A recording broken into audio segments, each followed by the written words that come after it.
Okay, let's talk a little more about neuroticism and some of the environmental factors that go into neuroticism.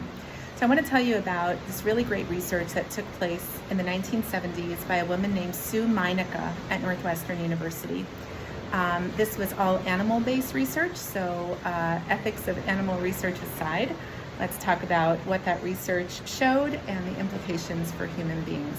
Okay, so Sue Meinicke sought to tweak environmental conditions to try to figure out what environmental conditions would actually induce neuroticism in animals. So she wanted to see what would cause animals to display signs of things like anxiety and depression, lots of negative emotional reactivity.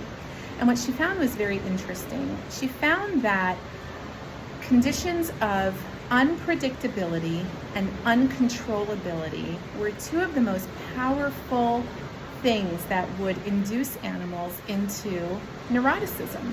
So what she would do was control either the predictability or the controllability of access to food. So for example, in some studies, some animals would be able to predict exactly when the food would come, other animals would not be able to predict. In other studies, animals would be able to control the delivery of food, whereas other animals could not control the delivery of food. And by and large, when animals were given the ability to either predict and or control the delivery of food, they showed much lower levels of negative emotionality and cortisol response. Remember, cortisol is the body's stress hormone. When animals could not predict or control the delivery of food, they would show lots of stress responses, lots of negative emotion, lots of cortisol reactivity, and importantly, there were a couple of studies where baby monkeys were given a lack of control or predictability over delivery of food. And then when they were put in a situation where they had to interact with a novel, little bit scary toy, I think it was like a little wind-up toy that played cymbals, kind of a loud sound, they showed a lot of anxiety and kind of freaking out at this novel toy. Okay, so what does this mean for human beings? What this means is that the more we can have some predictability and control in our lives, the less negative emotionality we're going to have. Okay, so let's talk a little bit about what this means for human beings, and in particular for raising children. Let's say you have a child who really loves to jump off the back of the sofa and just does this all the time. It's a little 4-year-old boy who's really rambunctious and very physical, and he does it on a Monday, and on Monday you get very upset with him and you get stern with him and maybe you punish him in some way. On Tuesday, he does it again, and you laugh and celebrate when he lands on his feet. On Wednesday, he does it, and you're busy. You don't really have a reaction.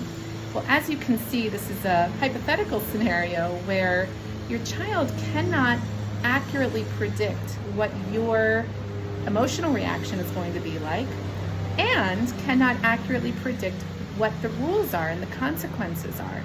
And this is exactly the type of scenario that would induce a child to have much more negative emotional reactivity.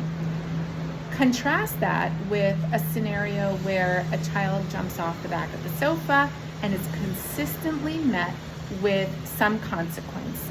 You're not going to have dessert tonight, or some consequence along those lines. The child can now predict with 100% accuracy, if I do this, then this will happen. This gives the child some boundaries, some very strong sense of predictability, and the child knows exactly what is on the other end of that behavior. That is really what you want to strive for. Of course, you also want your parenting to be full of warmth and love. That's also going to factor very heavily into neuroticism in children. And you also, by the way, want to be able to be flexible as a parent and introduce your children to the concept of flexibility, that maybe in some situations, some behaviors are okay, in other situations they're not.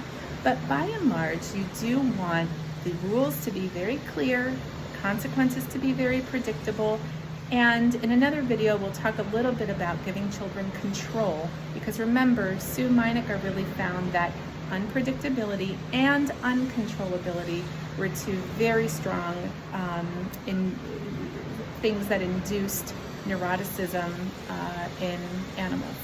Okay, hope that was helpful. Bye-bye.